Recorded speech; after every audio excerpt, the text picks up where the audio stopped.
नमस्कार दोस्तों, जब किसी पार्टी की सत्ता पूरे देश में हो, प्रधानमंत्री उसका चेहरा हो और विपक्ष नजर ही ना आ रहा हो, तो आपको क्या लगता है? क्या ये पार्टी अजय है या इसमें कोई संकट नहीं होगा? नहीं, असली संकट तब आता है जब घर के अंदर से आवाजें उठती हैं और आज भाजपा ठीक उसी दौर से गुजर रही है। एक तरफ है नरेंद्र मोदी और अमित शाह जो पूरी पार्टी को अपने हिसाब से चलाना चाहते हैं, और दूसरी तरफ अब खुलकर सामने आ रहे हैं योगी आदित्यनाथ, नितिन गडकरी, शिवराज सिंह चौहान, वसुंधरा राजे और सबसे बड़ा नाम संघ का पुराना सिपाही संजय जोशी। और यहीं से शुरू होती है टूटती भाजपा की कहानी। योगी आदित्यनाथ बनाम दिल्ली दरबार। पिछले 2 महीने से योगी आदित्यनाथ ने दिल्ली का 2 बार दौरा किया, प्रधानमंत्री से भी मिले, गृह मंत्री अमित शाह से भी। लेकिन कैमरे ने जो पकड़ा वो शब्दों से ज्यादा भारी था। योगी का चेहरा, ना मुस्कान ना गर्मजोश, प्रेस के सामने भी बिल्कुल ठंडा रवैया। क्या ये वही योगी थे जो मोदी के साथ मंच पर गरजते थे? इन मुलाकातों में क्या हुआ, इसका खुलासा तो नहीं हुआ, लेकिन सूत्र बताते हैं कि दिल्ली की तरफ से 2 बातें साफ की गई हैं। आगामी लोकसभा और विधानसभा चुनावों में चेहरा दिल्ली तय करेगी। यूपी में अब केंद्र की नीति चलेगी, ना कि योगी मॉडल। योगी ने इशारों में साफ कर दिया है, दिल्ली की नहीं गोरखपुर की चलेगी। गडकरी मंत्रालय में काम करने वाला आखिरी नेता। दिल्ली नितिन गडकरी, जिनका नाम आज भी लोग उनके काम से जानते हैं। हाल ही में उन्होंने 3000 में one nation one FASTag card देकर 140 करोड़ जनता को राहत दी है। ना प्रचार ना भाषण, सिर्फ काम। लेकिन यही गडकरी अब मोदी शाह कैंप के लिए सिर दर्द बनते जा रहे हैं, क्योंकि आरएसएस के सबसे भरोसेमंद चेहरे हैं। उनके अंदर पीएम बनने की सारी योग्यताएं हैं और सबसे ज़रूरी बात, वो कभी मोदी के आगे नहीं झुके। सूत्र बताते हैं कि गडकरी के मंत्रालयों में अब बजट काटा जा रहा है, उनका दबदबा सीमित किया जा रहा है, और उसके पीछे कारण है उनका आत्मनिर्भर कद। शिवराज, वसुंधरा और अनबेडेबल नेताओं की वापसी। शिवराज सिंह चौहान, जिन्हें चुनाव में पहले बाहर कर दिया गया लेकिन फिर भी एमपी में सबसे बड़ी जीत दिलाई, आज पार्टी में औपचारिक है लेकिन प्रभावशाली नहीं।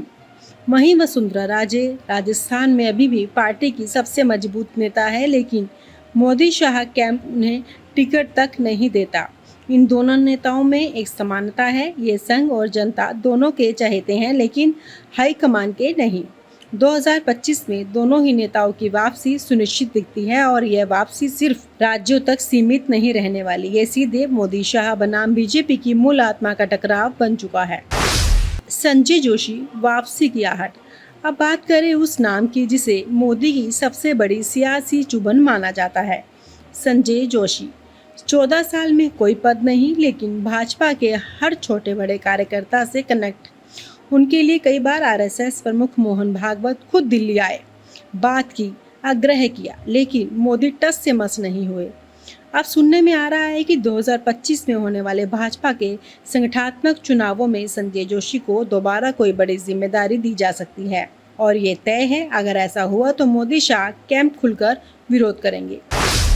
आरएसएस बनाम मोदी रिश्ता अब औपचारिक। मोहन भागवत ने खुद प्रधानमंत्री मोदी से 3 बार सीधे संवाद किया कि संगठन और सरकार के बीच संतुलन जरूरी है, लेकिन हकीकत यही है कि मोदी शाह का रवैया रहा, हम अपने दम पर हैं, हमें संघ की बैसाखी नहीं चाहिए। अब संघ भी शांत नहीं है। हाल के दिनों में संघ के प्रमुख कार्यकर्ता भूमिगत रूप से गैर मोदी नेताओं का समर्थन दे रहे हैं। इसमें योगी, गडकरी, शिवराज, वसुंधरा जैसे नेता शामिल हैं। अगस्त 2025 न्याय अध्यक्ष और नई लाइन खींची जाएगी। अभी अभी दिल्ली के गलियारों में एक बात तेजी से घूम रही है। जेपी नड्डा की अध्यक्षता का अंत अगस्त में तय है। नया अध्यक्ष कौन बनेगा, इस पर संघ और सरकार दोनों के अपने अपने नाम हैं। सरकार चाहती है कोई वफादार, कमांड और रहने वाला चेहरा हो। संघ चाहता है कोई संतुलित, सशक्त और विचारधारा से जुड़ा व्यक्ति। अगर संघ की पसंद नहीं चली और मोदी शाह ने मनपसंद अध्यक्ष बैठा दिया, तो समझ लीजिए वर्ष 2025 भाजपा के अंदर गृह युद्ध का वर्ष बन सकता है। भाजपा की टूट कल्पना नहीं, संभावना है। एक समय था जब कांग्रेस टूटी थी और उसमें से निकली थी कई नई पार्टियां। अब भाजपा भी उसी मुहाने पर खड़ी है। अगर पार्टी के अंदर नेतृत्व का चुनाव एक तरफा हुआ, अगर आरएसएस की बातों को अनसुना किया गया, अगर योगी जैसे नेताओं को कुचलने की कोशिश हुई, तो ये तय है भाजपा दो हिस्सों में बटेगी। एक होगी मोदी शाह की भाजपा और दूसरी होगी संघ समर्थित राष्ट्रवादी भाजपा। जनपद किसके साथ जाएगा? अब सवाल है, जनता किसके साथ जाएगी? क्या जनता मोदी के करिश्मे पर आज भी भरोसा रखती है? अब वो योगी के ठोस प्रशासन और गडकरी के काम को प्राथमिकता देगी? क्या आरएसएस समर्थित नेतृत्व को पार्टी कार्यकर्ता ज्यादा पसंद करेंगे? जनता अब नतीजों को देख रही है और 2025 में जनता की चुप्पी ही भाजपा के लिए सबसे बड़ा खतरा हो सकती है। बीजेपी में कौन कहां खड़ा है? एक सटीक लाइनअप। नरेंद्र मोदी पीएम, गुट सर्वोच्च लेकिन अलग थलग अमित शाह। पीएम गुट रणनीतिकार लेकिन दबाव में। योगी आदित्यनाथ स्वतंत्र, संघ समर्थक, चुनौती देने वाला चेहरा। नितिन गडकरी संघ गुट, सार्वजनिक समर्थन लेकिन सीमित शक्तियां। शिवराज सिंह चौहान संघ गुट, जनता में लोकप्रिय लेकिन संगठन में कमजोर। वसुंधरा राजे संघ गुट, वापसी की तैयारी।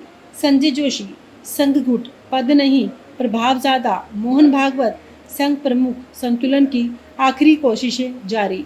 नमस्कार दोस्तों, जब किसी पार्टी की सत्ता पूरे देश में हो, प्रधानमंत्री उसका चेहरा हो और विपक्ष नजर ही ना आ रहा हो, तो आपको क्या लगता है? क्या ये पार्टी अजय है या इसमें कोई संकट नहीं होगा? नहीं, असली संकट तब आता है जब घर के अंदर से आवाजें उठती हैं और आज भाजपा ठीक उसी दौर से गुजर रही है। एक तरफ है नरेंद्र मोदी और अमित शाह जो पूरी पार्टी को अपने हिसाब से चलाना चाहते हैं और दूसरी तरफ अब खुलकर सामने आ रहे हैं योगी आदित्यनाथ, नितिन गडकरी, शिवराज सिंह चौहान, वसुंधरा राजे और सबसे बड़ा नाम संघ का पुराना सिपाही संजय जोशी। और यहीं से शुरू होती है टूटती भाजपा की कहानी।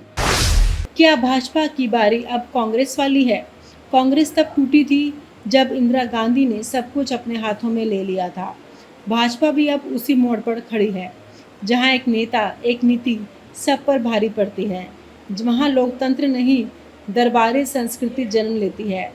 आज भाजपा में फिर से लोकतंत्र या दरबार की लड़ाई शुरू हो चुकी है। और आप हमसे जुड़े रहने के लिए सब्सक्राइब करें YouTube पर, फॉलो करें Twitter पर और लाइक करें Facebook पर। और ज्यादा जानकारी के लिए आपको टाइप करना होगा सिर्फ न्यूज़ नशा।